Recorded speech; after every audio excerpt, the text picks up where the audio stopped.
Things are gonna get crazy!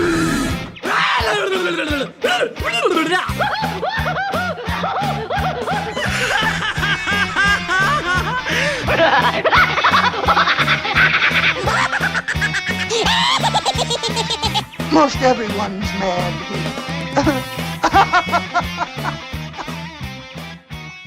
Hello, everybody, and welcome back to another episode of AniMat's Crazy Cartoon Cast. How you all doing, everyone? I hope you all enjoyed your weekend, and for you Americans out there, hopefully you're still having a nice long weekend, considering that as I am recording this, I am aware that it is Memorial Day, so it does give you an extra Monday where you got a lot more free time and a lot more fun. Now, here in Canada, well, we technically already got our Memorial Day last week, which was Victoria Day. But still, though, considering that we are getting closer and closer to summer, and now things are getting hotter and nicer outside, now things can be a lot more fun in the outside world and in the online world over here with AniMat's Crazy Cartoon Cast. Now, with that said, there is something that I'd like to go and tell you about this episode of AniMat's Crazy Cartoon Cast before we go and officially begin, because this is going to be a completely different episode, and it's mainly because it is going to be a lot shorter of an episode. Yes, this is going to be a rare occasion where I won't have 5 stories prepared for you all. Instead, I actually only have 3. Now, I know that this is very unconventional, but the main reason is because next week, I won't be able to go and record or do an episode of the podcast. And that's mainly because I actually got a voice acting gig that I got to go and do on that day. And for those of you who are curious, of course, I'm not going to go into details, but the most that I could say is that I will be doing the French dub of an indie game. So maybe in the future I could tell you a little more details about it, but for now, next Monday, that's what I'm going to go and do instead of doing the podcast, considering that my time and energy will be at the studio. So that does put me in a pretty awkward position where I know that technically with a week like this, I would just go and skip it all together, but I can't leave you guys hanging for just 2 weeks, you know what I mean? So that's why I decided to do a compromise, and that this week you will be having an episode, a shorter episode, but still an episode nonetheless. Then there's going to be the break next week, and then we'll go and come back the week after to talk about whatever animation news has been going on at the start of June. So with that said, though, even though there isn't going to be a lot to go and talk about in quantity, there definitely will be a lot to talk about with what I have here. So strap yourselves in, folks. This is still going to be a crazy episode nonetheless. And I mean, considering this is AniMat's Crazy Cartoon Cast, craziness, of course, is to be expected. So with that said, now I would like to pass this on to the chat wall, and I want to go and ask you all, are you ready for today's episode of AniMat's Crazy Cartoon Cast? So let me hear it, folks. Who is ready to start this? All right, let's see now. Are we prepared? Yes. Yes, I see people are... Okay, I see. All right, well, I think that is a nice confirmation that we are going to be prepared for all this. So, without further ado, it is now time that we shall go and get things started. And with our first story that I have for you today, we are going to go and talk a little bit about Disney Plus, considering that recently Disney Plus decided to go a little bit in a nostalgic route, considering that the new additions that are there are many classics to many millennials out there, considering that now you could go and watch Brave Little Toaster on Disney Plus, as well as the series The Weekenders. But I'm not going to go and talk about some of the older stuff that are now newly added to Disney Plus. what I'm going to go and tell you is about a new animated series that is coming to Disney Plus. But this one, however, has a little bit of a twist because when it comes to this cartoon, it's not usually associated with the Disney brand. In fact, this is actually more of a Cartoon Network series. So without further ado, let's go and start this out by talking about Adventure Time. Yes, it has been revealed that the Adventure Time spin-off series called Adventure Time Side Quests is going to be coming on Disney Plus and Hulu on June 29th. But of course, it's not going to always be just on Disney Plus and Hulu because eventually Adventure Time will be coming home, but it's going to be much later. In fact, funny enough, it will be on my birthday where you will see Adventure Time on the Warner Brothers branded streamers, where it says right over here, just to go and read you from my source on Animation Magazine, it states here, Disney Plus and Hulu have announced the June 29th U.S. premiere of the brand new animated series Adventure Time Side Quests, produced by Cartoon Network Studios. Outside of the US, the show will screen internationally on Cartoon Network and stream on HBO Max from October 5th. So yeah, I'm not joking when I say that it is literally on my birthday where it will be coming to HBO Max. But for those of you who are not necessarily familiar with what Side Quests is going to be about, well, the thing with this series is that it is going to bring Adventure Time back to its roots. It's not going to be moving ahead with its timeline. It's not going to be set somewhere with Fiona and Cake or after the main series. It's actually going to be bonus episodes that would be set around the early seasons of Adventure Time.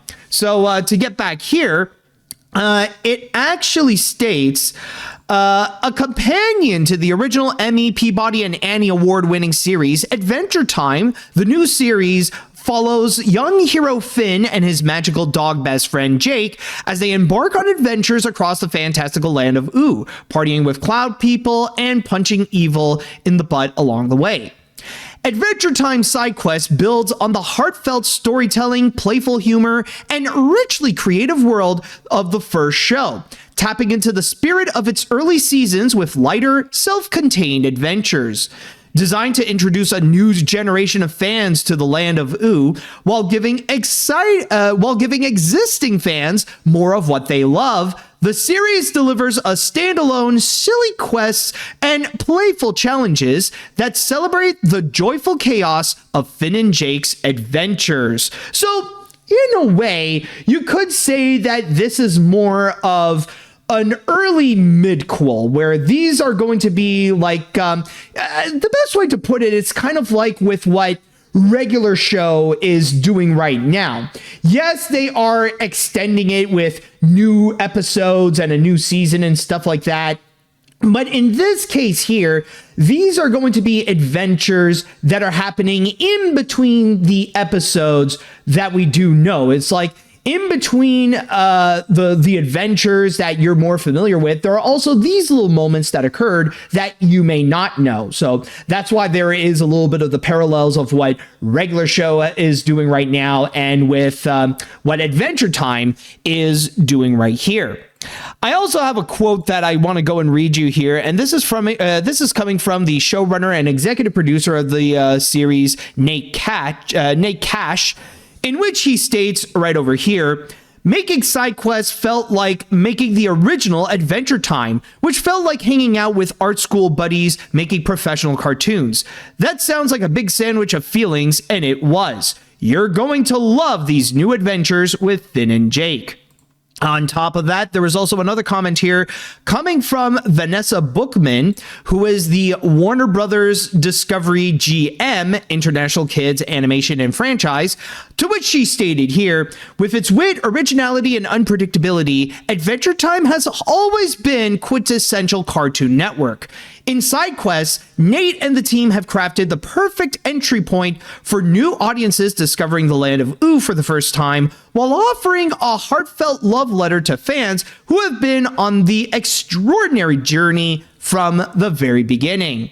So once again, just to go and remind you that it will be making its premiere on Disney Plus and Hulu on June 29th here. So this is honestly a pretty interesting case. Now, I know that this is not necessarily new news when it comes to the reveal of side quests. I'm sure this is not the first time that this was revealed, and the people at Cartoon Network did mention that they want to do some kind of spin-off of the series outside of Fiona and Cake. And in this case here, it is interesting to hear how they want to try something for both new audiences, but also like a little treat for existing fans as well, considering that, as I mentioned before, they're going back to their roots. They're going back to how Adventure Time all began. Like before Adventure Time became a lot more complex, psychological, and epic, there was a point when Adventure Time was just this fun little silly thing, and they decided, you know what, let's go back to that and see if maybe, some newcomers can also join in and see what's going on with it. And it does look like they are going to remain true to the spirit, especially when you do have a lot of the original people from Adventure Time that are also making a comeback as well. Since the article did mention that a lot of the familiar voice actors are going to be coming back. So, of course, you do have Sasha Knight as Finn the Human, John DiMaggio as Jake. Then you also got Tom Kenny, Hayden Walsh, Olivia Olson, and Nikki Yang. So, of course, you're also going to be getting the returns of characters such as Ice King, Princess Bubblegum, Marceline, and BMO. And from there, I will say, I get the direction that they are going, and in a way I could see the main goal of it. Of course you want to provide something for current fans as well who still love Adventure Time, that they have fond nostalgic memories of the early 2010s and stuff like that. But especially, it's intriguing to see that they now want to go and make stuff for the new generation as well, so that they can also be introduced to Adventure Time. If it's not enough to just go here, have season 1 of Adventure Time, at least with the new stuff, maybe they could go and actually, they could actually consume it. Maybe they could enjoy it, and it'll get them to start going into that route of all the Adventure Time, considering that we I know that we also did have what was it, Fiona and Cake, that is another Adventure Time spinoff, and from there you also get to see how more of the continuing adventures from the other dimension of Adventure Time, because I know that in there it's kind of set in this war, how can I put that, kind of an alternate dimension, or where it's basically a gender swapped place, where basically a lot of the familiar characters that there's also the opposite gender, or there's the other gender version of those characters, and now they're getting their own series with a bigger spotlight. And I mean, of course you do, I know that you do have a lot of the more familiar characters, the OG ones that make a comeback. I know that an adult Finn the Human does make an appearance with his long beard and stuff like that. But from there, the thing with Fiona and Cake is that it is clear that the intention of that show is primarily for the Adventure Time fans, especially with the fact that you could tell that it is made for an older audience. I mean, technically it's not an Adult Swim series, but you could tell that in terms of the style, the humor, the storytelling, and everything, it is made for an older audience than what was originally intended for the original Adventure Time. Kids nowadays, it wouldn't be advised that they would immediately go and start with Fiona and Cake. At least now they do have something with this. And feel free to correct me if I'm wrong. I don't know why, but this just immediately flashed in my head. But this isn't going to be the only Adventure Time spin-off that we're also going to be getting. If I do remember correctly, there is going to be a preschool series that's going to be coming up starring BMO, which will introduce much younger kids to the world of the land of Ooh. And I could see, honestly, in terms of its style and stuff like that, and especially with the tone of the early seasons, like you could go and like crank it a little bit down so that it could be appealing for toddlers and preschoolers as well. There is an easy way where, like, with a few adjustments, you can easily go and get into that as well. You know, you could get on board with like a preschool version of Adventure Time. But now with this, however, of course, it's not for preschoolers. It's not a straightforward it's not a straightforward show for adults like Fiona and Cake, but at least this is like a nice thing that is in between, where now a new, the next generation, like with Gen Alpha and maybe even Gen Beta in the future, that they could be introduced with Adventure Time through side quests as well. But I will say, though, one thing that I do find funny with all of this, by the way, it's actually regarding where it is being distributed. Because keep in mind, this is not the first time that we actually see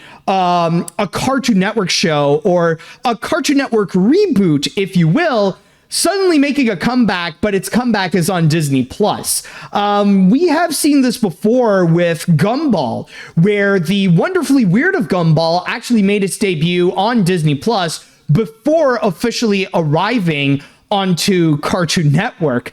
And that's kind of like the weird but like ironic thing that I'm honestly seeing right now, is that we are in a current state where the future of Cartoon Network is unfortunately left in the balance. It's unfortunately questionable with what's going to be happening with their future, especially with the insane things that are going on with Warner Brothers and how it is currently being sold to Paramount in order to go and make a big merger with them. So there is a possibility that right now Cartoon Network's future, or especially as a channel on television, it's becoming questionable. Like, we don't know if we can look into what's going to be in a few years ahead and if Cartoon Network itself will still be there. Maybe as a brand, maybe as a studio, but as a TV channel, not sure.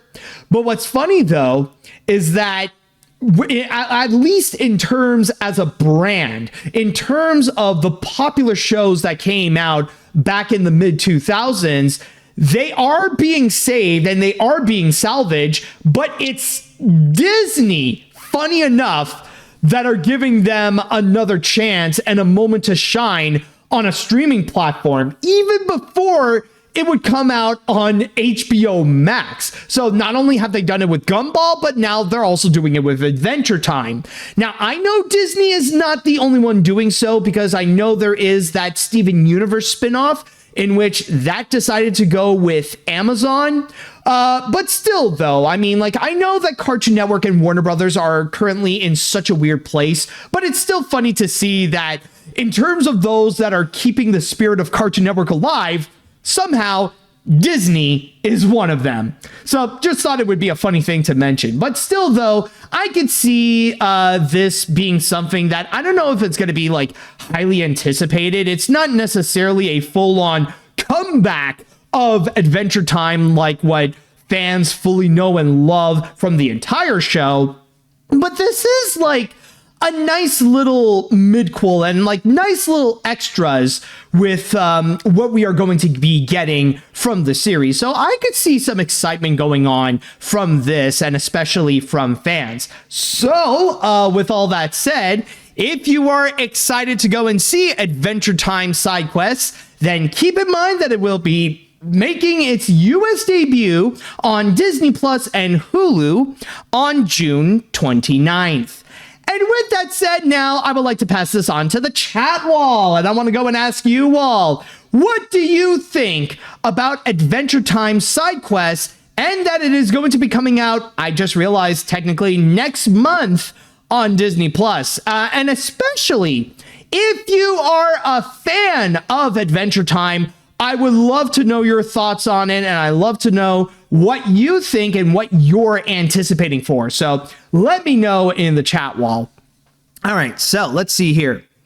I'll admit I've only seen some episodes of Adventure Time, but I could see how this could have potential, especially with it going back to its roots and keeping it more simple. Not to mention considering how important the show is to Cartoon Network, considering that it was the series that started their renaissance in the 2010s. So this has potential. And honestly, considering with how Warner Brothers treats animation nowadays, I honestly don't blame them going with Disney Plus and Hulu instead, not to mention, and the comment just stops there, unfortunately. Anyways, let's see another comment. Actually, there's an interesting response. So let's see. I remember when Adventure Time first premiered back in early 2010 when Cartoon Network was starting to improve themselves after doing live action crap at the time. Then it became the most popular cartoon ever, long before Amazing Digital. But yeah, this new spin-off looks fun to watch. I'm open to seeing more Adventure Time stuff, just as long as it's fun, at least. Adventure Time was always fun in its early days. And interestingly enough, there is a response, or maybe there is... someone even mentioned... technically, there's one comment that says that it's no different when Animaniacs was on Fox Kids and Hulu, but the response is, well, that's because the Animaniacs reboot was in production before HBO Max was announced, and also the original show moved to Kids WB after its first 2 years on Fox. So that is interesting, and I mean, that does bring up a very good point. I mean, technically, Warner Brothers shows do have a history of jumping from different distributors before eventually settling in their home at Warner Brothers. And yeah, with Animaniacs, that is another good example, especially like either with the original or even with the reboot. Animaniacs does have a history where they would start off with another distributor and then they're like, let's just go and stay on either HBO Max or Kids WB or whatever. So that does bring up another good point. So like just to add like a little bit of extra trivia with Warner Brothers' quirky little distribution history and collaborating with others in order to bring out their cartoons. Let's see now. What other comments are there? As someone who followed the series itself, I'm really optimistic about Adventure Time side quests, though I wasn't quite expecting side quests to be distributed on Hulu and Disney Plus, but I am intrigued that we get to see more Finn and Jake and how they were in their early seasons, and this caught my nostalgia. I can't wait to watch this when it releases, so come along with me because the fun will never end, and you know what time it is? It's Adventure Time. Very nice, very nice. And there's even another there's even another extra comment with a recent thing. Even before this, the recent Batman series Cape Crusader and the Merry Little Batman movie and show were released on Amazon. That is a good point. Although I will say that with Amazon, it is a little less unusual because with Amazon, it's kind of like with Netflix, where they'll gladly go take anything and everything to go and distribute onto their platform. Like they don't necessarily have a legitimate brand for themselves in terms of the kind of programs that they would go and create and distribute, rather it be with movies or series and stuff like that. Disney and Warner Brothers, however, they got a very distinct brand in terms of the stuff that they create and distribute. So that's why there's kind of like that funny little thing going on, or like, it's an unusual sight to see that it's Disney presenting Adventure Time, even though that was created by Warner Brothers and the team at Cartoon Network. So just thought I would go and bring that up, or at least I'm just speaking in terms of my personal observation as an animation fan with what's been going on with that.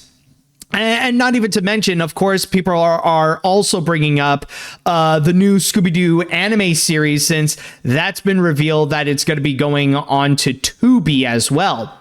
But then again, like all in all, if you think about it, it does make sense that we are hearing about Warner Brothers shows being distributed elsewhere because, like I said, considering that Warner Brothers is in a very weird spot with the fact that now they're trying to go and like make that deal happen with Paramount in order to make that merger going on. And oh boy, it's been causing a lot of headaches in Hollywood considering that whole mess is happening. I guess it's safe to say that right now with HBO Max, and not to mention the direction that it wants to go, that they don't really care anymore about making shows and series and programs and stuff like that just for kids, which is why they decided to go and abandon a lot of the Cartoon Network shows and especially Sesame Street. I guess it's for the best that, you know, that they would find a new home in another place, even if it means that we would see Finn and Jake with the Disney logo.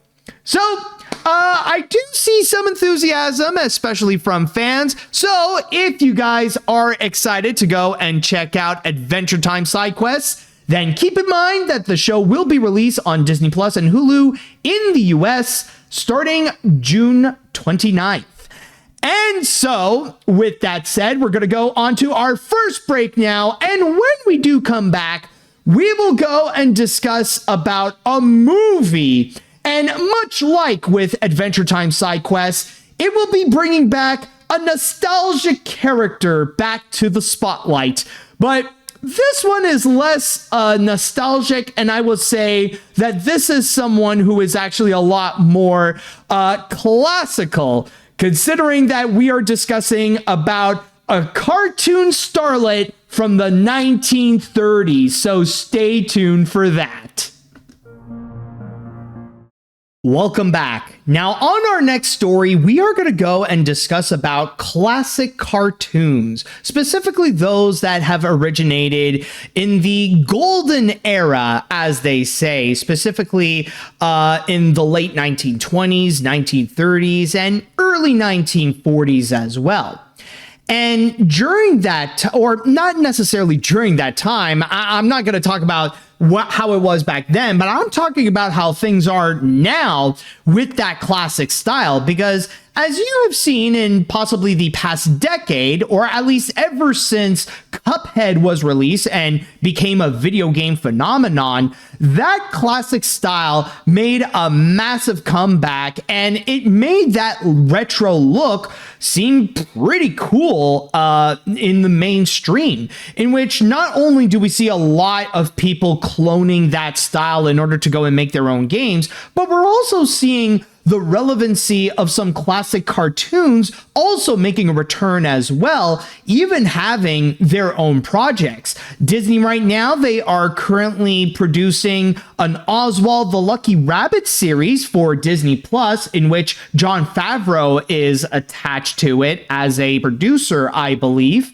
And then we got this project as well. Or actually, I almost forgot to mention that another big part that makes classic cartoons popular again is that now we are at the time where the public domain is now making it more easily accessible to have more creative freedom with these classic characters, such as Oswald the Lucky Rabbit, Coco the Clown, even early Mickey Mouse has now entered into it. And I mean, people really went crazy when Steamboat Willie was now in the public domain. But then we had this character, whom this year has officially entered into the public domain, and or at least the original version of this character. But still, though, she has in her own right been an icon of animation and even in pop culture in general, but never once has she truly gotten like the full spotlight to really know who she is. That is until this project will help really fix things up in order to get a new generation of audiences. So without further ado, let's go and talk about Betty Boop.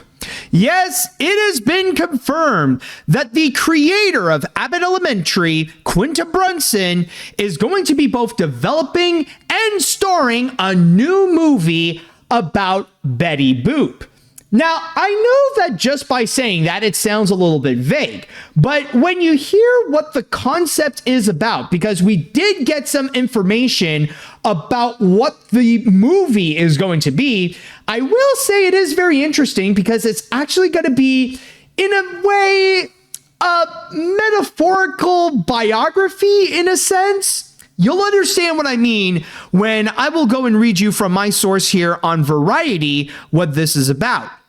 To which it states here, the film will trace the origins and evolution of Betty Boop through the perspective of her creator, Max Fleischer, examining the relationship between the artist and his creation as he navigates the creative and commercial pressure of building one of the world's first animation icons, particularly as the icon begins to take on a life of its own. That's why I wanted to say that it's kind of a complicated thing to go and explain what this is. It's like kind of a biography, but more of a fictional, metaphorical biography in a sense. But then again, considering how musical biopics like Michael and Bohemian Rhapsody are nowadays, I guess you could also say the same thing about them because the stories they tell, oh boy, they're quite fictitious compared to what actually happened in real life. So it might not be that different. So in a way, this movie is actually going to be about the relationship between Max Fleischer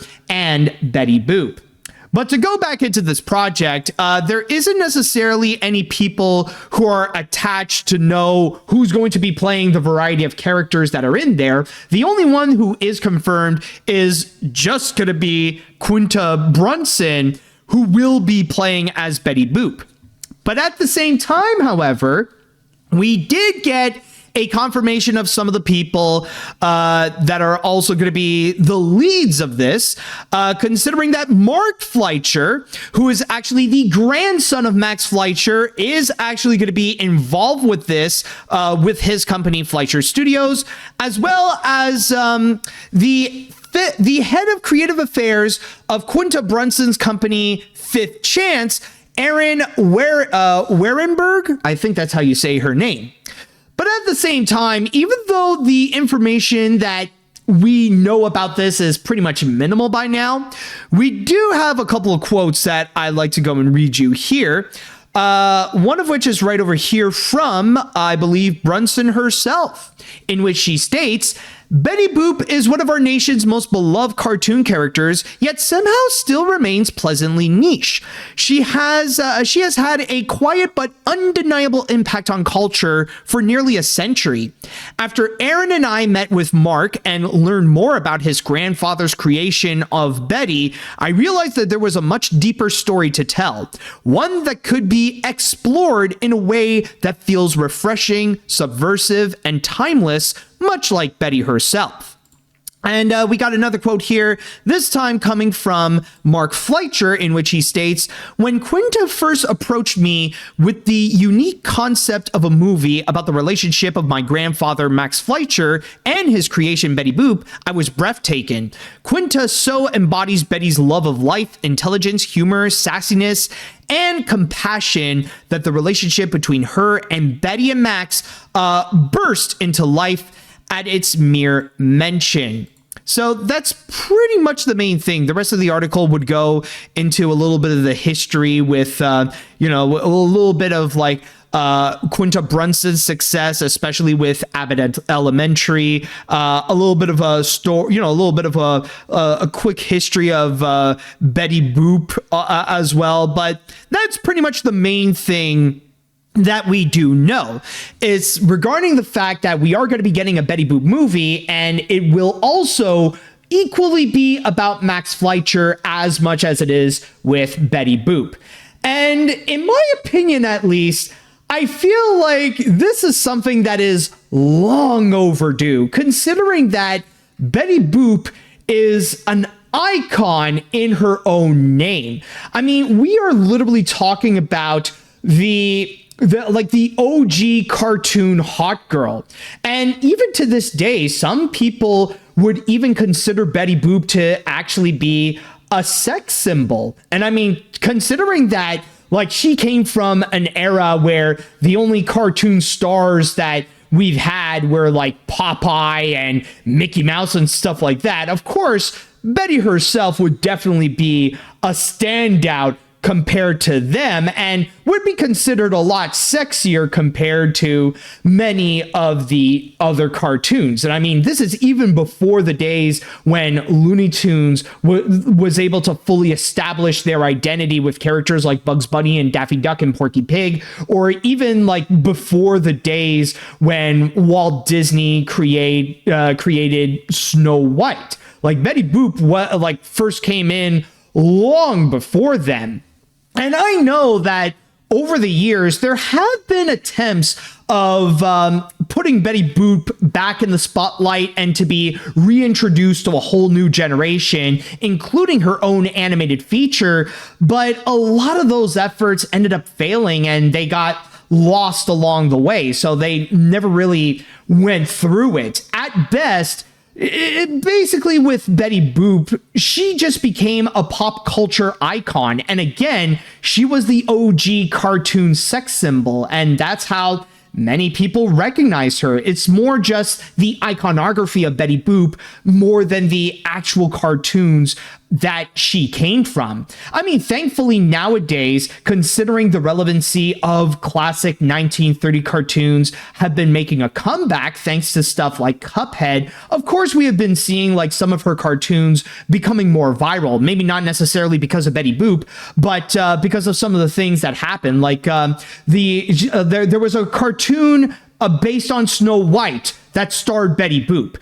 Not many people know that there was that cartoon to begin with, but just about everybody has seen that one clip with Coco the Clown where he was doing his impression of, oh crap, I forgot the name, but who is that jazz singer? Like, who is that OG jazz singer? Cab Calloway. Thank you so much, Golden Thomas. Yeah, like Coco the Clown was doing his impression of Cab Calloway while at the same time transforming into a ghost as like he was just, singing his way through the entire song. Like everybody nowadays has seen that clip on social media.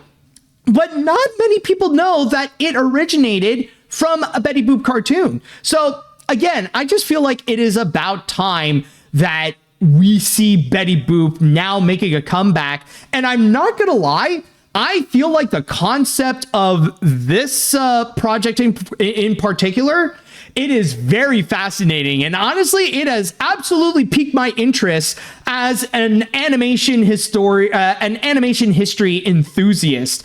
That definitely got my attention, where it's not just going to be about Betty Boop, but rather it's also going to be looking into Max Fleischer. And I don't know why, but it's only now that I realize this, that I'm getting a better idea of how this could actually work. And one thing that I am hoping for, and hopefully this movie will go and take notes, I'm hoping that maybe they could do something similar to something like Saving Mr. Banks. You guys probably remember back in 2013, there was a movie about the making of the Mary Poppins movie that heavily focused on P.L. Travers, the author of Mary Poppins, and who was played by Emma Thompson, and Walt Disney, played by Tom Hanks. And honestly, I find it to be a very underrated movie. If you guys haven't seen it, please go and check it out. It is actually really awesome. But I feel like, honestly, that could actually be the direction where it can go, where you got these two narratives going on, where in Saving Mr. Banks, it's about the childhood of P.L. Travers, while at the same time, P.L. Travers' struggle with trying to develop the Mary Poppins movie with the Disney crew. And I could see something that is a little bit similar with this, where you got a story A, which will mainly be about Max Fleischer as he got the success of Betty Boop. And then story B can focus more on Betty Boop herself and how she is embracing her newfound fame in the 1930s and stuff like that. If they can go in that direction with the narrative, honestly, I'll definitely be on board. And not to mention, talking about a niche part of animation history that you'd think would be like as well known as something like Walt Disney, considering that it happened around the same time, but it's not as often talked about. Now, I know that when it comes to Max and Dave Fleischer, there are some elements in there that can be considered controversial nowadays. Like, yeah, we all know the stories of how Walt Disney is infamously anti-union, but if you look at the Fleischer brothers, whoo boy, they are as bad, if not worse. I mean, look up the reason why they decided to go and move up to New York in the first place. So yeah, there are some elements that are controversial, but it would be fascinating to learn more about their history, about how they, their story of how they revolutionized animation, especially when their style nowadays is becoming more popular with younger generations. I think it would be interesting to learn about, their history and their careers in animation, and especially with their characters that they have brought into the world of animation with Betty Boop, Coco the Clown, Popeye, and all that kind of stuff. And not to mention even the movies that they have produced, such as Gulliver's Travels and Mr. Bug Goes to Town. There's a lot of very fascinating history that is untapped, and I do hope that with this project over here that they could go and get into it. But at the same time, however, it is worth mentioning that with this announcement alone, of course it is causing controversy, specifically in the fact that Quinta Brunson is going to be playing as Betty Boop. And for those of you watching, you are aware that Quinta Brunson, as you saw, she is black. So, of course, you're going to be getting those far-right grifters and those white nationalists throwing a massive temper tantrum regarding the fact that a black actress is going to be getting the main spotlight playing a popular cartoon character who is usually depicted as a white woman. So, of course, you're going to be getting those claims of things that don't exist, like blackwashing or white oppression, basically doing everything they can in order to desperately frame cis white conservative men as the real victims of society, even though they are absolutely and objectively not. So, in that regards, I mean, yeah, I think it is safe to say that these people, I mean, they don't know what they're talking about, or they do, but they're just doing bad faith acting in order to go and attack a black person. But in this case here with Betty Boop, however, this is much more than just getting a black actress playing a white cartoon character. This isn't a similar case even compared to the Disney live action remakes when they would get someone like Halle Bailey to play as Ariel or Rachel Zegler to play as Snow White. The thing with Betty Boop is that she actually has a lot of history in terms of how black culture actually influenced Betty Boop. Because when you do look into the origins of the character and where she came from, I mean, it's not necessarily that Betty Boop was directly a reference to a black entertainer at the time, but her style is influenced by black culture, where a lot of black performers at the time, they were doing exactly what Betty Boop was doing. Not only with her signature dress and her signature hair, that is definitely taken from black entertainers, but at the same time, like her dance, her signature moves and stuff like that, a lot of it was originated from black entertainment. And it's because of black culture from the 1920s and the 1930s why we ended up getting Betty Boop today.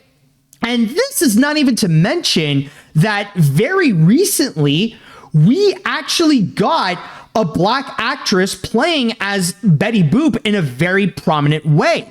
Because you may remember not that long ago, we actually had a Broadway musical based on Betty Boop. And even though, unfortunately, it did not last long, I mean, sure, there were a few performances in other places like Chicago prior, and then it moved to Broadway. But still, throughout that whole thing, there was one black actress who got the role of Betty Boop, and that is specifically Jasmine Amy Rogers, as you could see here, where she has Betty's black dress, and even her hairstyle is completely made up as Betty Boop. Like, basically, they transformed this woman into Betty Boop, and she received nothing but praise. In fact, Jasmine actually got a Tony Award nomination for her performance as Betty Boop in the musical. Now, she didn't win, but she definitely still was great enough to be Betty Boop. So in that regards, when we do go back to Quinta Brunson and we see her and like think about like, can she perform as Betty Boop? Honestly, absolutely. Like she would definitely do very well. I mean, if you take a moment to actually look at her, like even just with her face, like she's got the same large eyes as Betty. She's got the puffy lips just like Betty. Even like her face, like does have a little bit of a similar shape that would be very Betty Boop-esque. And not to mention with her hair, you can easily stylize it to look like Betty Boop. And not even to mention, like even with her physique, it is a parallel to how Betty Boop is. So basically, yeah, she is black, but that doesn't matter. Only an idiot would think that the fact that she's black would actually go and matter. And yes, that is racist if you have a problem with that. But the thing is with Quinta Brunson is that it is very easy that you could take someone like her and you could go and quickly shape her up to become a live action version of Betty Boop. It's that simple. Just a quick costume change, makeup, a bit of hair change, and there you go. That's what you would get with Betty Boop right here. I have confidence that she can absolutely do well with the performance. And like, even in terms of the talent, like she has already shown with stuff like Abbott Elementary that she could do extremely well as an actress. So I have confidence that she can actually do great. So overall, I gotta say that this is an interesting project, but I am optimistically curious at the very least with what this is about. Because this is going to be much more than just a Betty Boop musical, or much more than just a Betty Boop movie, I mean. This is also partly going to be tapping into animation history, as we're also going to be looking into the life of Max Fleischer. Now, rather if they're going to go accurate with the history of Fleischer and Betty Boop and stuff like that, or maybe they're going to do a more fictionalized version, that I don't know. That remains to be seen, but honestly, as a fan of animation and animation history, I'm all on board. This honestly sounds like a really cool idea. And not to mention that, like, again, this would, like, I would love to see Betty Boop getting back into the spotlight, like to have more people be more familiar with Betty Boop than just the icon of being a classic cartoon sex symbol. Like, there is much more to Betty Boop, and hopefully this project can actually move forward in order to do that justice. All right, now with that said, I would like to now go and pass this on to the chat wall, and I want to go and ask you all, what do you all think about this Betty Boop movie? Are you guys on board with the idea? What is it that you would like to see? And especially, what do you think of Quinta Brunson as Betty Boop? If there's any Abbott Elementary fans out there, I would love to know what you think. All right, so there was going to be a Betty Boop feature film by the early 1990s for MGM, but axed by the studio executives due to creative differences and layoffs, while remaining archives were resurged by the later years after the film's delay. Yeah, and that was what I was talking about. Like, there were some projects, including that one in particular, where Betty was close to making her own comeback in the 90s, but then suddenly, well, due to those kinds of complications, it just didn't really work out. Let's see. I will say this is going to be an interesting film in the making. Despite me not not watching a lot of Betty Boop cartoons, she definitely has an interesting history, and I admire her being one of the icons next to Mickey and Popeye. I'm open to the idea of Quinta Brunson doing a solid Betty Boop movie. Let's hope it'll be like Michael, or heck, even Leaving Neverland. Or let's just hope maybe it won't be as problematic as either, because I know that both of them have their fair share of controversies. I mean, yeah, technically with this one, like, yeah, this is also controversial right now, but I mean, the reasons are honestly stupid for why people are even complaining in the first place. Let's see now. I will admit that this is a really unique and interesting take on a Betty Boop movie, and honestly way better than what I've heard it was originally going to be as a live-action CGI hybrid. As for the blackwashing controversy, did we leave all that bullcrap behind with the Little Mermaid remake? Why is this still a thing? The only time this was justified was with that Cleopatra Netflix documentary, because that was a real person. Yeah, I mean, like, hey, as long as Trump is still the president, racism is still gonna rambunctiously be a massive thing. And I mean, until that day comes when there can be actual consequences be given to people who are being racist, this is still going to be coming up, and you're still going to be getting whiny people like Matt Walsh or Elon Musk crying over the fact that black people still exist and they're still doing things. Let's see what else we got here now. I remember seeing Betty Boop for the first time in a cartoon called Poor Cinderella, and this actually caught my interest. Not only this will explore the relationship between Max Fleischer and Betty, but it will also explore the origins of the cartoon character Betty Boop herself and how she gets her iconic quote, boop boop be-doop boop. Oh boy, not the best impression, I know, but I mean, I'm a dude. I cannot do Betty Boop. And how she became a sex symbol of the 1930s. Heck, there was one time when where Betty Boop met Popeye in a Betty Boop cartoon, which was his first debut. That is true, considering that Popeye actually started out in animation in a Betty Boop cartoon. And I mean, it like, Popeye wasn't the star. He was just there as like a little cameo. And then he spun off making his own cartoons and having his own history in animation. So there was that as well. Trust me, like, if you guys are interested in animation history, do look up the story of Betty Boop, because the impact that she has made on the medium, like, it really is on par with like Mickey Mouse and Bugs Bunny. All right, I think I got time to read like one or two more comments. So let's see. Betty Boop in a live action movie? Now that surprises me and catches my interest. When a live action Popeye movie was made, Robin Williams portrayed him pretty impressively, if not accurately. And speaking of the musical, for the record, I wouldn't actually mind or be surprised if they adapted the musical into a movie instead. I mean, that could also be another idea, considering that the musical itself, while not massively successful, it was highly praised. And I mean, worst case, if this project doesn't work out, then they can always go into the route of just making a film adaptation of Boop the Musical, and that could work too. All right, let's read one more comment and before we go and move on. So, a new Betty Boop movie. There's been attempts in the past, from the MGM one from the 90s or the Simon Cowell one, but this one could actually work. And it is also a biography on Max Fleischer. There is one thing that we need, though. We need someone to play Cab Calloway. We need someone to sing Minnie the Moocher in the movie. Then it would be complete.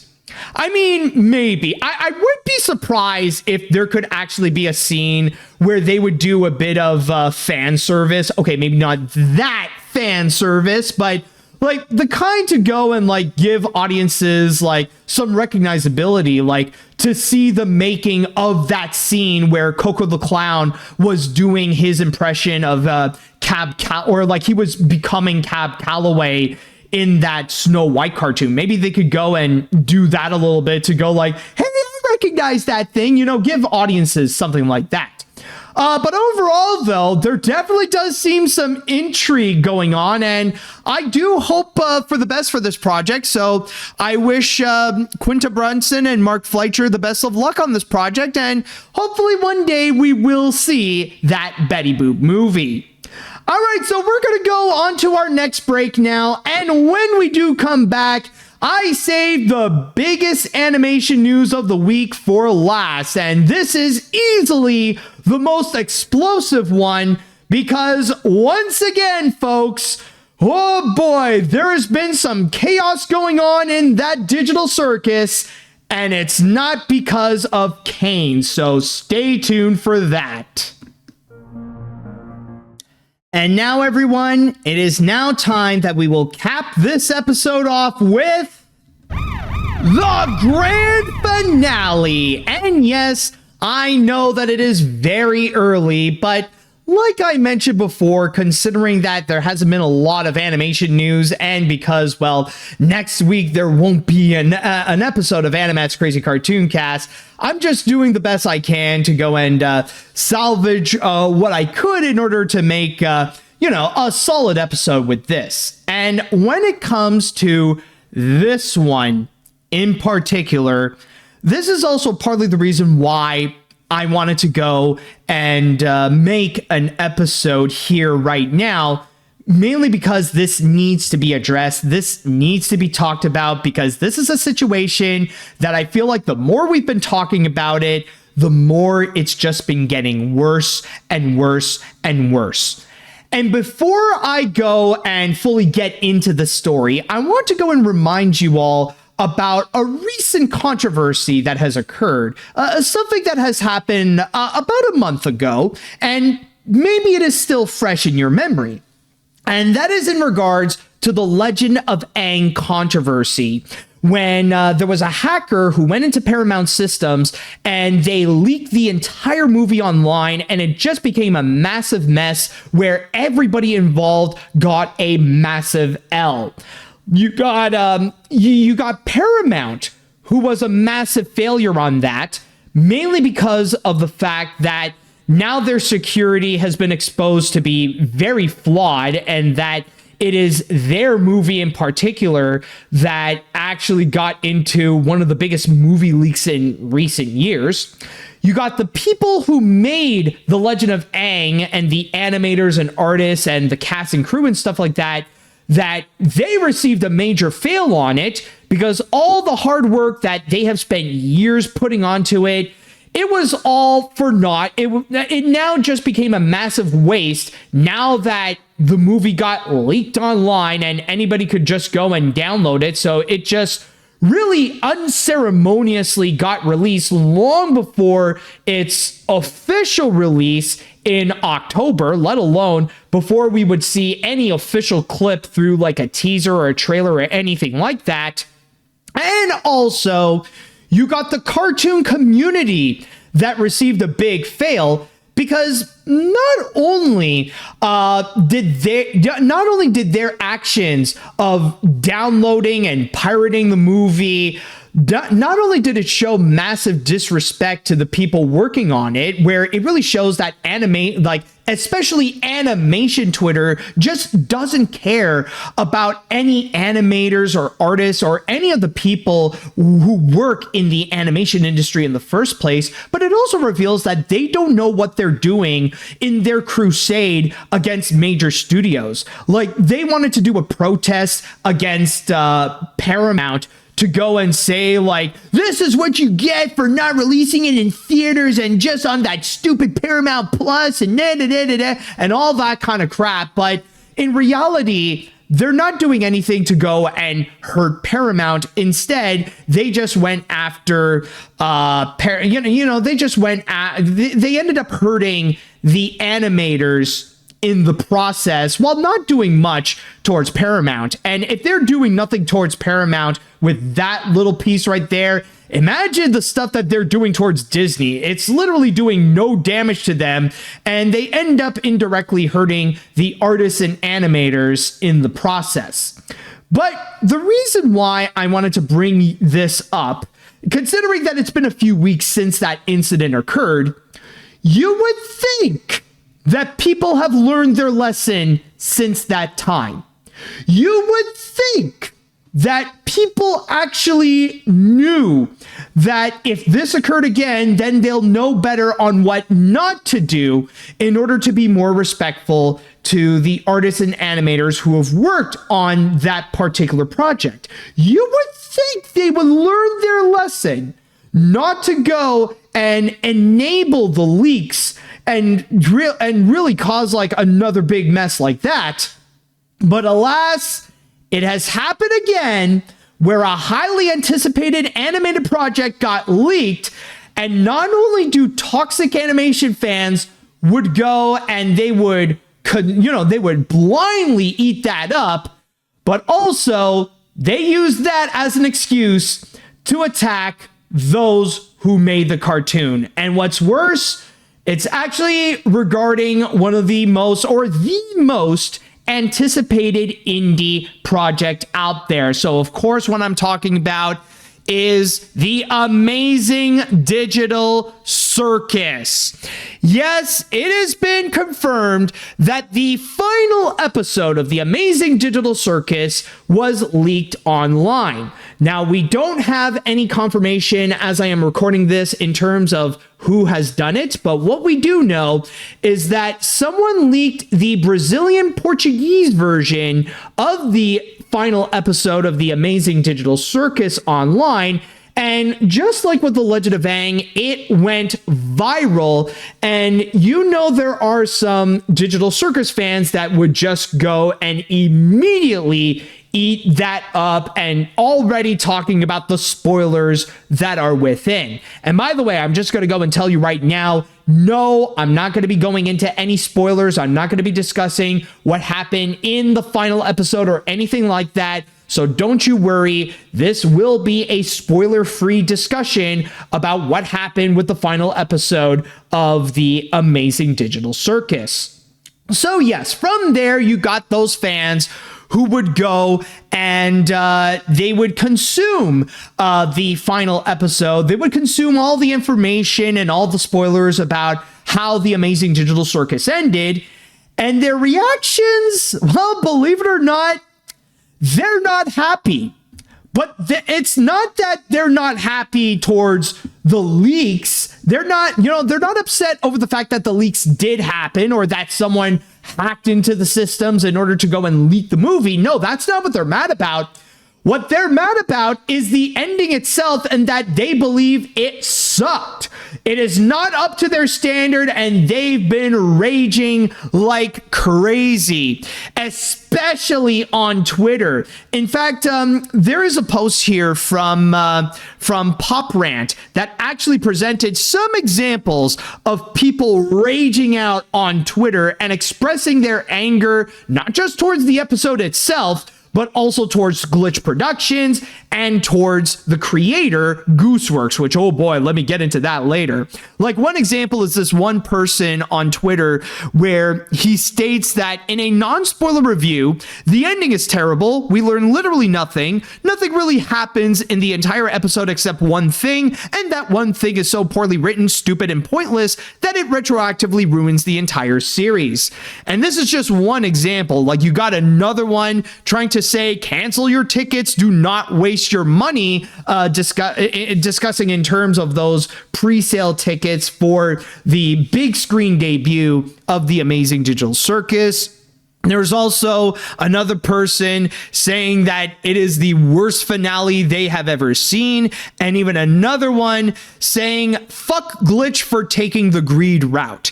And that's just a few examples. I'm sure that if you go on Twitter and you write down the Amazing Digital Circus finale, you'll see a lot of these types of angry rants going on. So you might be wondering, though, what is the reaction of the creator Gooseworks? I can imagine that, yeah, it is troubling and pretty shocking when a project that you've been working on, and a very anticipated one, considering that it is the finale, that people want to know, how does the creator feel about this entire situation? Well, as it turns out, the one reaction that Gooseworks did, she actually replied to someone asking, and she went, who cares? Now, since then, that reply was deleted, but oh man, did that immediately add fuel to the fire that is the rage from Amazing Digital Circus fans. And that was the moment where they went all out in terms of their attacks and their harassments towards Gooseworks, especially with the fact that they hate the finale and now they hate her for making the finale and being apathetic about the whole situation. Now, since then, though, Gooseworks did put out a full reply about what she just said there. And just to go and read you from my source on the direct, hold on a sec. It says right over here where she stated on Blue Sky, I know people are upset with my response, which is fine, but I kind of just wanted to make a cartoon and it ended up being way more trouble than it's worth. I really just can't keep my heart in this thing anymore. It's gotten too much bigger than me, and I probably shouldn't be the figurehead. So that's basically where she is at right now. Like, after all the abuse, the harassment, and the attacks that she has received from the fan base, she's pretty much at the point where she's like, you know what? I just don't care anymore. I just want it to be done, and I want to move on from it. Now, I will go and express my personal opinions or just my comments on that a little later, but before I continue, I just want to go and make one big clarification, because there are still some people out there who don't seem to get the idea that what I'm talking about is not generalizing. Now, when I go and talk about the cartoon community, or when I go and talk about the Amazing Digital Circus fandom in this case, I'm not talking about literally everyone, okay? This is not generalizing where I'm talking about all animation fans or even all Amazing Digital Circus fans out there. I am specifically talking about the ones who are toxic. I am specifically talking about the ones who cannot control their emotions, the ones who are still unironically using Twitter, and those who prioritize the cartoons themselves over the people who would go and make them. I'm talking about the toxicity that is within. And yes, they could definitely be a minority, but it is still a problematic and loud minority. So again, keep that in mind. And I will be repeating this, that when I talk about the cartoon community, or when I talk about the Amazing Digital Circus fandom, I'm not talking about everyone. I am talking about those who are toxic within. Now, with that said, holy crap, am I the only one who feels like I'm starting to have a hard time to catch up on what's been going on with all these controversies related to the Amazing Digital Circus and the outrage from the fandom? I feel like now, as we are getting closer to the finale and its official release, to which, by the way, it is going to be coming out on June 4th on the big screen, and then it will be coming out on YouTube on June 19th, I can't help but honestly feel like it's starting to be difficult to go and catch up, because like now there's just more and more things that are causing outrage within the fandom, and like you have to go and like try to catch up. It's like, wait, what is it this time now?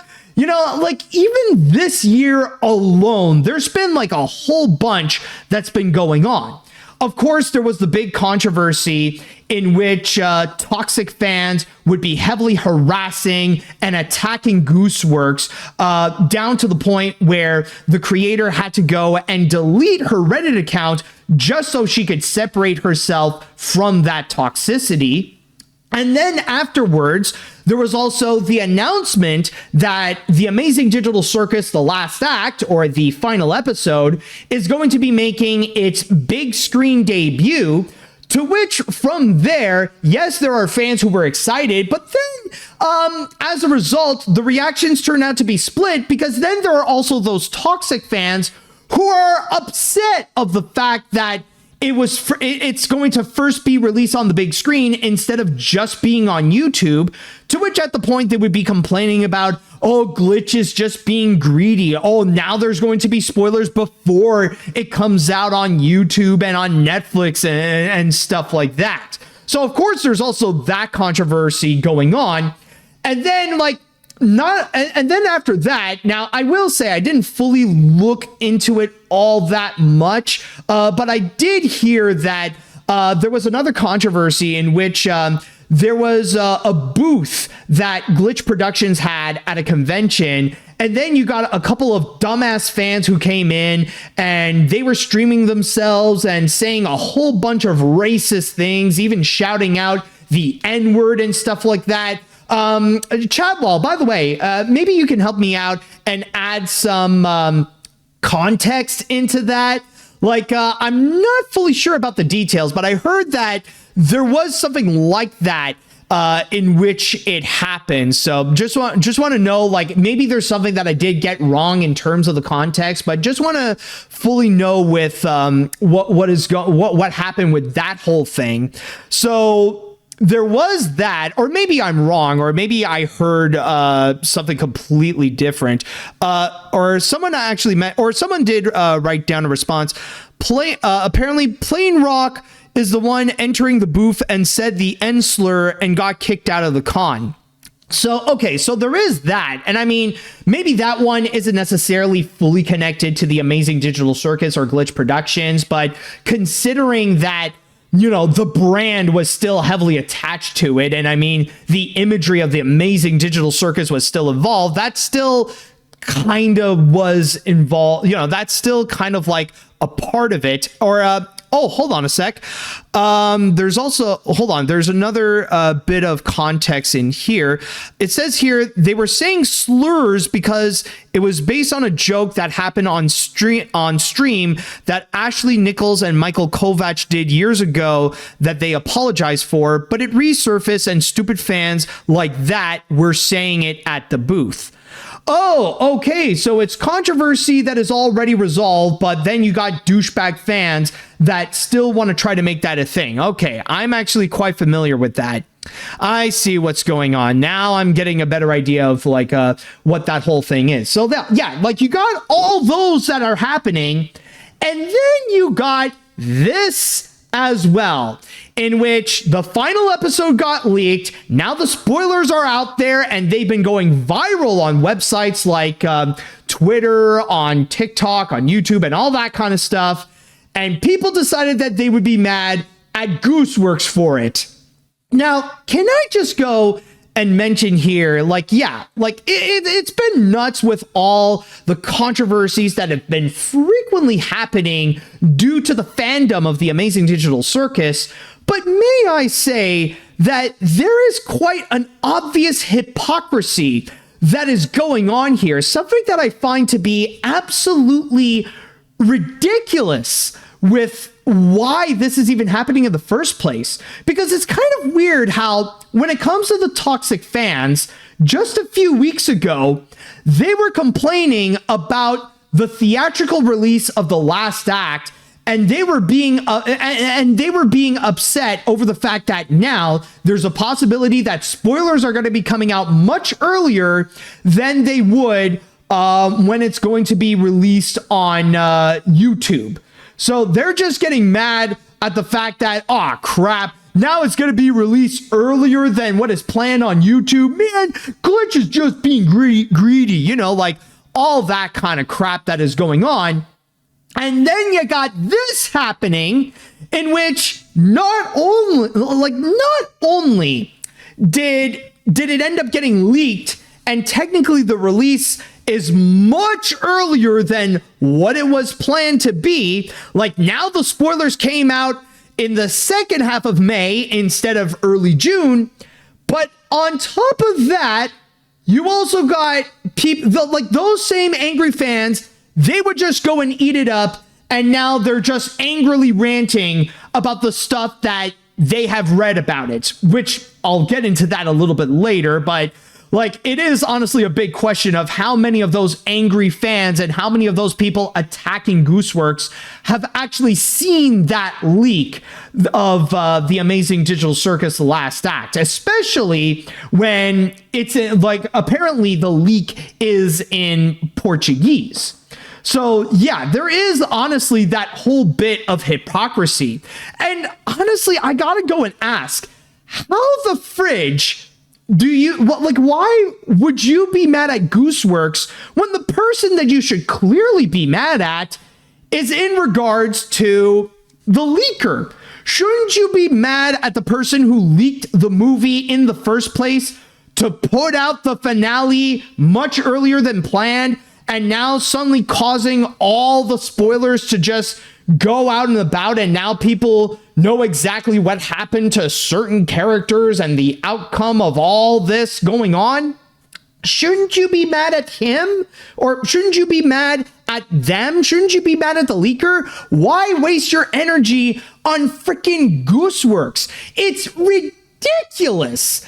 And honestly, speaking of ridiculous, this is honestly why it is so frustrating and stupid to see this even happening again. Because of course, as I mentioned, this is not the first time that fans would go and be completely outraged and they would unleash their anger towards Gooseworks, and even down to the point of straight up harassing her just because of her creative decisions.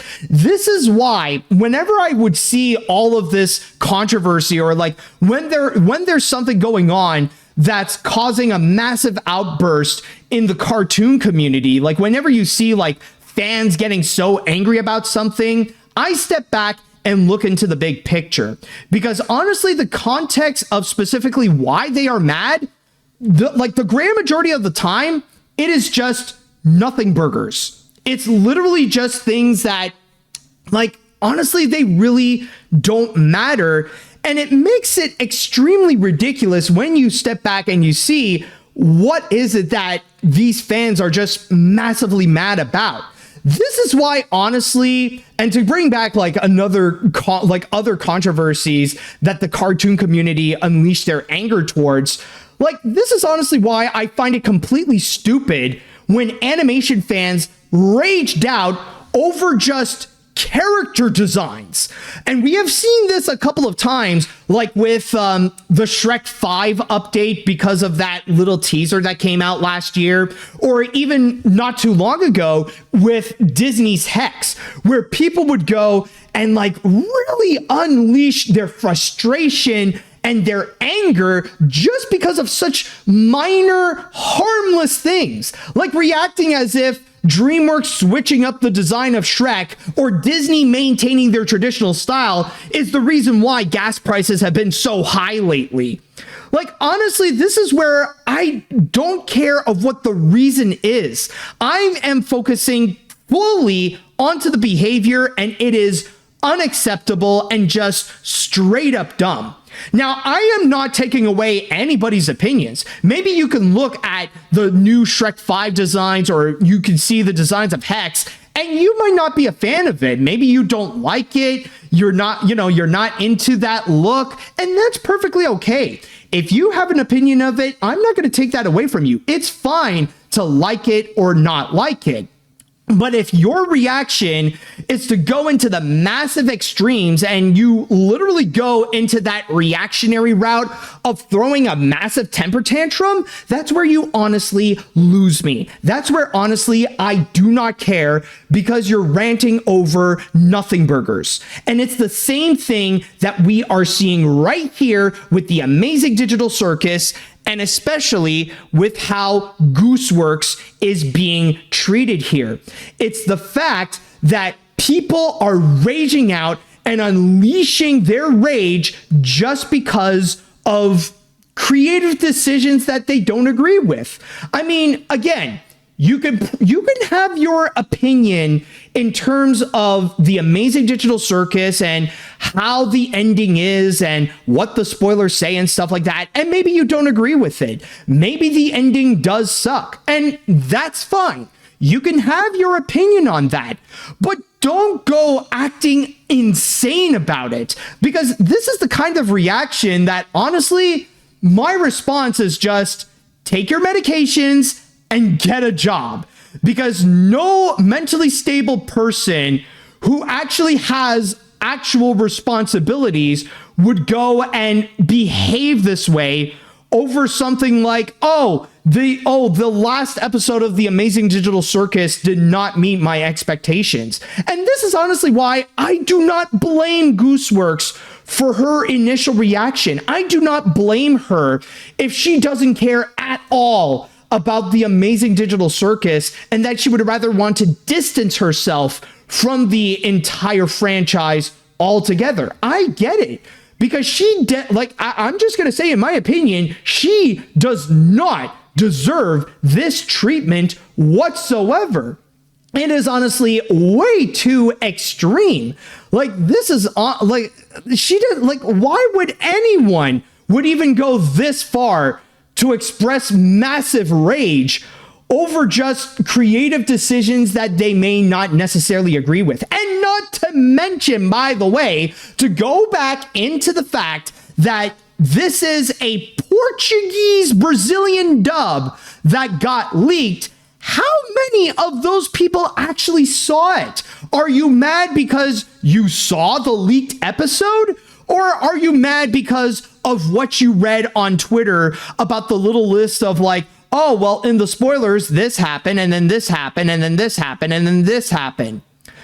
Honestly, no. That, at that point, if you haven't actually seen the final episode, then your opinion to me is dead. It doesn't matter, because you're just basing it off of whatever you would go and read on the internet. And at that point, that just tells me that you're the kind of person who would be gullible enough to believe in whatever misinformation. I don't care how accurate it is. I don't care how accurate the spoilers may be on what's been said about the Amazing Digital Circus finale.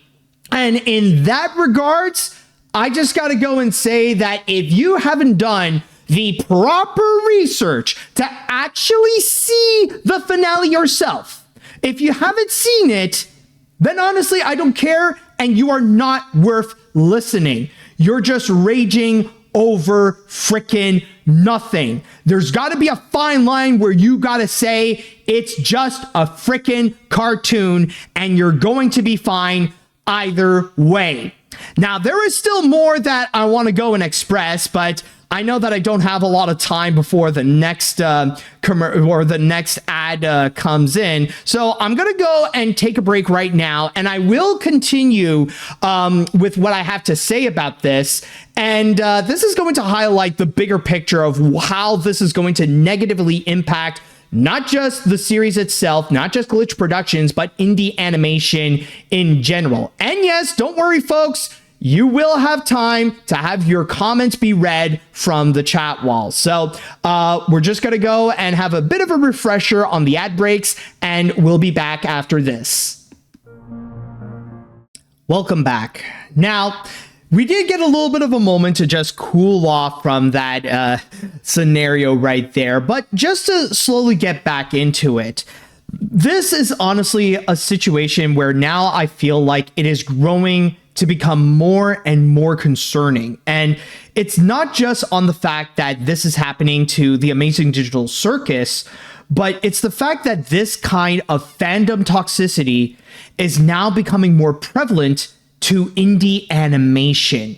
And this is where I find to be the biggest concern. And this is honestly the biggest takeaway that I have gotten from this whole controversy with the Amazing Digital Circus, not just with the leaks, but also with everything that has been going on with the fandom and with the series and all that kind of stuff. Because honestly, I feel like the biggest enemy of indie animation, the one thing that it is currently holding it back from having a bigger success, from reaching wider audiences, from having new creators finding even greater success, the one thing that it is holding it back it's not major corporations. It's not Hollywood and the system that they've built with animation and entertainment. It's not Disney. It's the toxicity of the cartoon community. It's the issues with fandoms that is the one thing that it is holding indie animation back from becoming bigger and better, or even worse, it's the toxicity of the cartoon community that is currently causing the most harm to indie animation.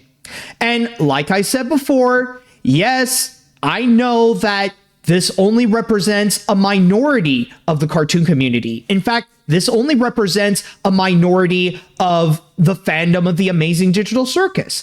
I know that there are still plenty. In fact, most animation fans and most fans of the Amazing Digital Circus are still great people. They're very supportive in the craft, and they're very supportive of people like Gooseworks.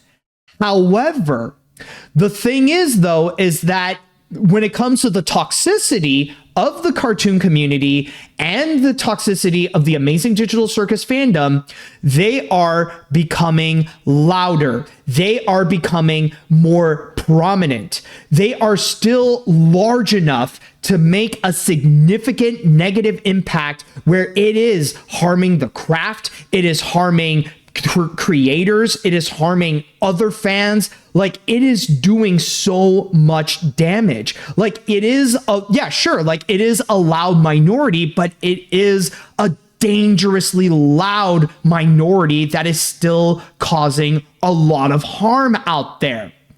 And that's the thing that honestly is concerning me the most, is that now that we're seeing more and more in this, and now it's becoming more of an infamous thing, that this is a serious problem that indie animation creators are facing, because keep in mind, it's not just Gooseworks that's facing this, but we're like, need I have to go and talk about Vivzy Pop and all the bullcrap that she is facing?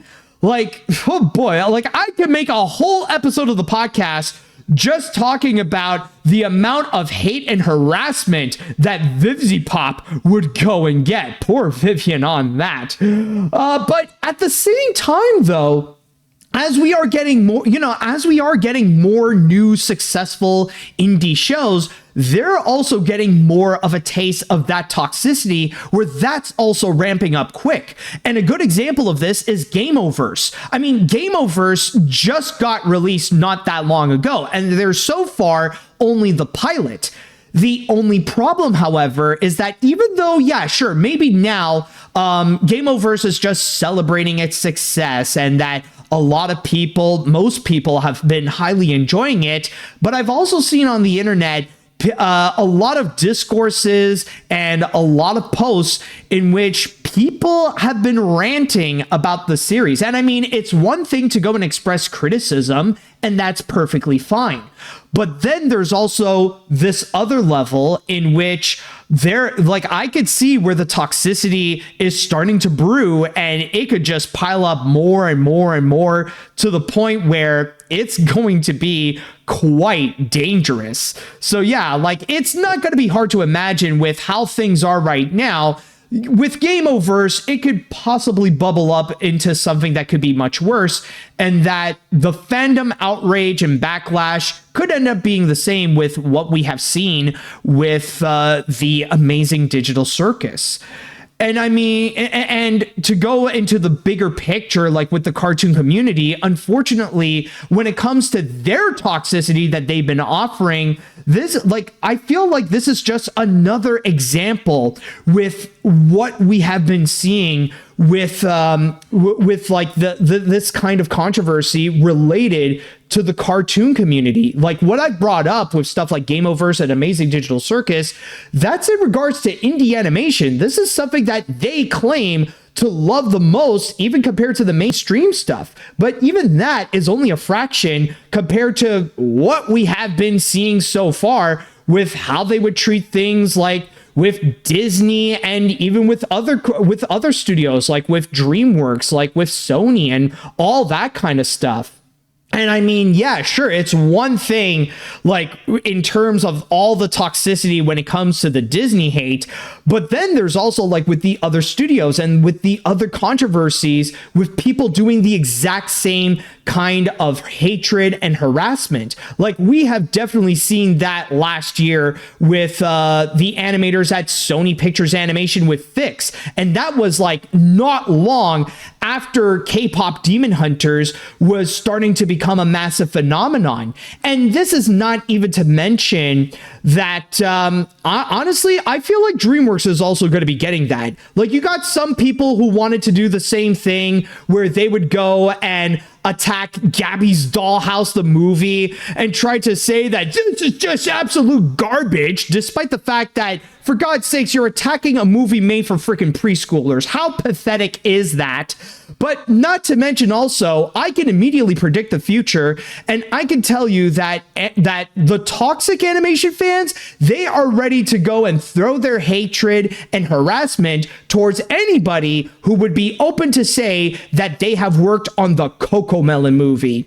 That's why, honestly, I know that when people are using Forgotten Island to go and weaponize and, like, use that to go and hate Disney more on, like, whatever Disney will have prepared, whether it be with the Moana remake or with Hex, like, you know, it's going to be disingenuous, because just like how all the K-pop Demon Hunters fans who use the movie to go and attack Elio, you know that the Forgotten Island fans who will go and attack Disney with it, they're also going to go and attack the Cocomelon movie. So I'm just saying. So basically, with what I'm trying to explain here is that with what we are seeing with the Amazing Digital Circus is that this is just one of many examples of how the toxicity with the cartoon community has just been getting worse and worse. And if they don't get accountability, it's only going to progressively get worse to the point that the entirety of the cartoon community is just going to completely implode in itself. And that's why, honestly, the best call of action to do in this case is that we need to hold the toxicity accountable. It's not enough to just go and call this out. We need to actually see some legit accountability, some consequences to the toxicity that is going on, and to the toxicity that is causing harm towards animators and towards creators like Gooseworks. Like, again, if we don't see action being taken against the toxicity, then the toxicity is only going to grow from there. It's pretty much like a cancer where it's just going to be bubbling up into something bigger, down to the point where ultimately it's not going to be cool to be an animation fan anymore. That being a cartoon fan on social media would actually be considered even cringier than the reputation of what Disney adults would have. So this is honestly just a fair warning that I'm putting out right now. And that's why, honestly, when it comes to this story in particular, I feel like it requires a lot more time. And in fact, I just want to go and bring up this quote, actually, again, coming from Pop Rant. And it actually does describe something very well in terms of the harassment that Gooseworks got and the dangers of fandom outrage. The situation reflects a larger issue affecting many modern internet creators. Independent animation projects can suddenly gain enormous popularity, but creators are often unprepared for the pressure that follows. Online fandoms move fast, and once leaks, rumors, and expectations collide, creators can become the target of constant criticism from every direction. For Gooseworks, the pressure appears especially intense because she serves as the writer, composer, and the creative lead behind the series. Fans often connect directly with her online presence, which means backlash becomes deeply personal very quickly. Previous incidents involving fan criticism have already led her to step away from some social media spaces before this latest controversy, highlighting the whole Reddit incident in which she had to quit Reddit because of the massive harassment that she was getting from that website in particular. So in that regards, I really do wish Gooseworks the best. And honestly, I'm just going to go and say she does not deserve this. She does not deserve the amount of hate, backlash, and harassment that she has gotten over the fact that all she did was made a freaking cartoon in the first place. And I've seen some people brought up a very good point that you would see some people out there like Scott Cawthon who would easily get away with his controversy with the fact that he had fueled a lot of donations and gave a lot of money to Republican politicians like Mitch McConnell, Donald Trump, and many more, and may still be doing so today. But a lot more Five Nights at Freddy's fans will give him a pass, despite the fact that he has been exposed as the J.K. Rowling of video games, more so than with Gooseworks, because this could also bring up another massive factor where the toxicity of the cartoon community and the toxicity of the Amazing Digital Circus fandom might have some misogyny and even some transphobia from within. Like, this also brings up about the question in terms of how the cartoon community, especially those who can be toxic, how they view inclusivity in the first place, and especially in terms of trans people, women creators, and all that kind of stuff. Like, honestly, it like this whole thing really does open up a massive can of worms here, where it really shows that in terms of both the toxicity that is brewing in that particular fandom of the series and in the cartoon community, there's a lot more problematic aspects that honestly need to be discussed, and that maybe some of those fans know it, but they're desperately trying to hide it in a desperate attempt so that they wouldn't be canceled. So yeah, honestly, with all this, it's just a massive mess. But again, it needs to be talked about. And honestly, if you want to go and save indie animation, then you need to hold the cartoon community's toxicity accountable. And again, might as well repeat this in case people forgot. This doesn't represent everyone in the cartoon community, and it doesn't represent everyone in the fan base of the Amazing Digital Circus. It is a loud minority, but it is a dangerously loud minority where their anger and their behavior is becoming very destructive. So yeah, hopefully we will see accountability for that type of behavior, not just on the Amazing Digital Circus, but in general, especially or including regarding the Disney hate, because I got a feeling that honestly, that's been a massive influence to why we have been seeing all this backlash. Like, those people who think it's all cool and trying to capitalize on the Disney hate, they are playing a factor with what's been happening right now in the indie animation scene where creators are getting harassed. So yeah, like, honestly, if you want to save indie animation, you got to call out all forms of toxicity that is going on in the cartoon community. And yes, this even includes the toxicity in revolving the Disney hate. So with that said, now I will go into the chat wall and I'll go and ask you all, what is your comment regarding all this? Because I know I've said enough on my part, but now I would like to ask you all what you think.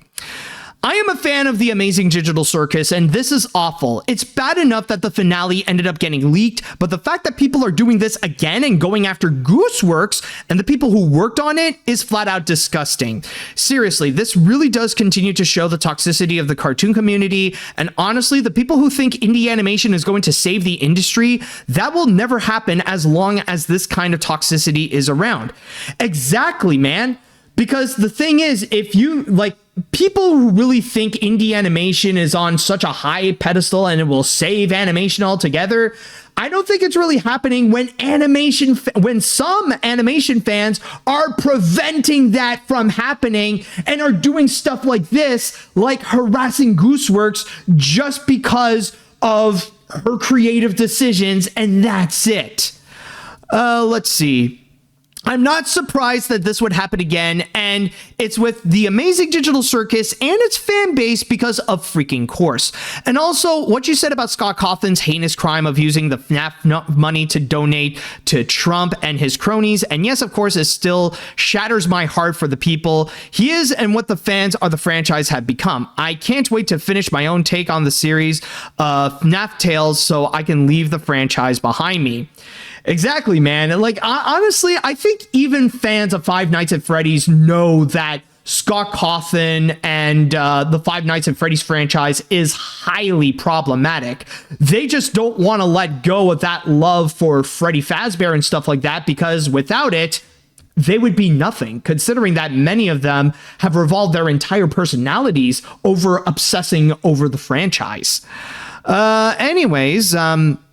Artists and writers of the Digital Circus need all the love we can give because they work so hard, and yet everyone's being my 2-year niece after her nap, whine, and me reaching for a glass. Seriously, what does it take to give them all a timeout or a permanent ban?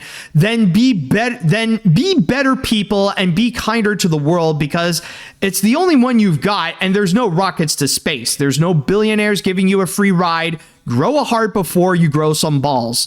Wait, did I say this before? You probably have. I mean, like, we've seen this happen again and again and again, rather it be with indie animated projects or with mainstream animated movies and stuff like that. It has happened, and it will still be happening as long as the toxicity of the cartoon community is not facing any consequences. Let's see now. Honestly, I have no words. The finale is leaked and people get mad at the creator. Where is the logic? I'm still planning on watching the finale in cinemas next week, and regardless if it's great or doesn't stick the landing, I'll always be respectful to Goose's works and vision. And honestly, to see this happen to Gooseworks is heartbreaking, and this should be addressed and called out by many other big names in indie animation. Exactly. And not only that, but I feel like, honestly, like, even some, I feel like YouTubers should also be calling this out as well. Like, this is if they're not going to be listening to the creators, then maybe they'll be listening to the YouTubers they always listen to. Like, I am hoping that maybe people like Cartoonshi or Saberspark or maybe Shafrillas or several others as well, like, hopefully they're taking a stance and, like, they're fully addressing it to call these people out, because I know that with those guys and their bigger platforms, that they can probably be a big help in order to go and provide accountability to the toxicity of the cartoon community. Let's see what we got. And also, by the way, I almost forgot to mention, but if you're not a fan of the finale, that's perfectly fine. I'm not taking away anybody's criticism towards the finale. Maybe it can suck, and if you don't like it, that's perfectly fine. You could think it's bad, you could think it's garbage. I'm not going to go and take that away from you, but do so in a way that is respectful and that you can have your behavior in check. Because if you're going to be ranting out and you're going to go in full outrage mode because you think that's going to get all the better, that's going to get easier likes for you than on stuff like Twitter and stuff like that, then no, I'm not going to freaking listen to you whatsoever. You don't deserve to be listened to if you cannot control your emotions and if your behavior is just going to be all whacked out over literally nothing. All right? Stop emotionally blasting over nothing burgers. I think that's one of the big lessons of today here. Anyways, when you mention the Aang movie, it reminds me of two recent Nick-related news. One post said that Jorge Gutierrez is still planning his El Tigre revival and got the blessings of Vasquez and Renzetti to include Zim and Teenage Robot. The other is a rumor that Patrick will make his last appearance in SpongeBob. Guess which is more controversial to fans? Oh, God. I don't even want to know, guys. I don't even, at that point, like, I'm already pissed off of what's happening with the Amazing Digital Circus. I don't even want to know with which one people are mad at there. Okay, anyways, The fandom online is so bad that it's now a post-apocalyptic world that even Mad Max refuses to survive. Gooseworks 100% doesn't deserve it at all. This year, when it comes to animation fandom online, it's now a post-apocalyptic nightmare I'm glad to avoid. While I'm now hanging out with the amazing artists and animators that are freaking saints and extremely likable, just support artists is what I'm saying. What I'm trying to say. Do that instead. Okay, what the heck is going on here? Well, this is going to be an interesting one. Agree to disagree. Why can't we just leave it at that and cut the people out there some slack? If I wanted to put my dream project into reality, I would choose to keep my work under key and lock. To be honest, Matt, if they got a problem with my decision to keep my project from being leaked or leak even just a little bit, then I got just one word to spell and say about it: tough. Capital TOUGH. Tough. My project, my decision. That is my response. Exactly, man. Like, maybe there are some things. Yeah, exactly. And honestly, that's one thing that I do fear from all this is that, like, with the constant controversies and with the constant fandom rage that we see being given to Vivzy Pop and Gooseworks, I fear that, honestly, this is going to be a big detriment from people to want to go and actually produce their own projects, because sometimes they could be so intense that it could discourage them from pursuing their own dreams or pursuing animation. I mean, I'm sure there are many people out there who dream about making the next big successful cartoon. But I know at the same time, there are going to be plenty of people who dream about that, but then they see the kind of backlash and hate that Gooseworks and Vivzy Pop would go and get constantly, by the way. And they would just be like, you know what? I'm going to back out on it. And that is how we would see a massive decline on indie animation, or at least the amount that would be produced, because there are going to be people who are not willing to go and face the possible backlash that comes with making a famous indie cartoon. So there is that consequence as well. This is honestly sad to see Gooseworks getting harassed by the fans. I may be a fan of the Amazing Digital Circus, but I would never harass Gooseworks like this. This is so disheartening to hear, because who cares what toxic fans think? If you hate it, that's fine. Just don't go raging over the creators' works and the creators themselves, because this is just outrageously way too toxic. Also, speaking of glitch, Animat, have you watched the Game Overs pilot? If you have, what are your thoughts on it and favorite character? Well, I mean, I definitely have heard of it, and I mean, I am all in support of people like Ross O'Donovan and Aaron Hansen to go and make this series. But I'm going to be very honest, and it is kind of related to this subject, but I'm going to be like transparent with you all. I haven't seen it yet. And the reason is because I'm not sure if I want to fully get on board with an indie animation project, because I know that the possible discourses that would come from it would end up being toxic, just like with what we have been seeing with Hellaverse, with the Amazing Digital Circus, and even with Glitch Productions in general. That's why, like, it's not just creators who would like step back from wanting to engage with it, but it's also like with audiences. It's like with people such as me, honestly, I don't know if I want to be on board with this, because I know that it would just end up going down a spiral that's just going to become an absolute nightmare. And I know I'm not the only one who would feel that way. So not only is the toxicity from the cartoon community a strong factor that could make people walk back from making more indie animation, but it's also a factor that could walk people away from watching more indie animation. Maybe one day I will. I'm not saying that I'm stepping away from it. And again, I fully support what Ross, Aaron, and the team at Glitch Productions are doing. But in terms of actually watching it, it's just something that I don't know if I feel safe to go and watch it, because of the possible toxicity that will be coming with the fandom.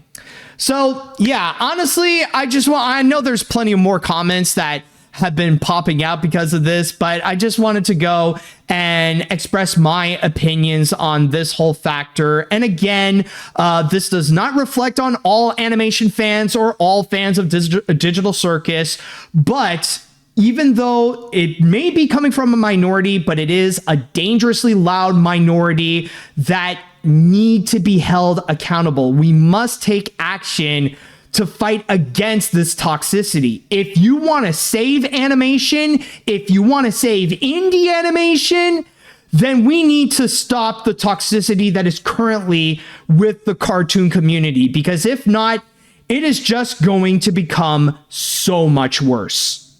And with that said, that should do it for today's episode of AniMat's Crazy Cartoon Cast. Thank you all so much for watching on this special episode. And also, by the way, I just want to go and remind you again that there will be no episode next week because I got a voice acting gig that I got to go and do. But if you have enjoyed your time here on AniMat's Crazy Cartoon Cast, then don't forget to go and subscribe to either the AniMat's Crazy Cartoon Cast YouTube channel or the AniMat Live Twitch channel. At the same time, however, if you are listening to this on whatever podcast service you are listening to, including but not limited to Spotify, Apple, Google, and many others, then don't forget to go and follow me there too. And with all that said, I would like to say thank you all so much for listening. Thank you all so much for watching. And until next time, see you later, dudes.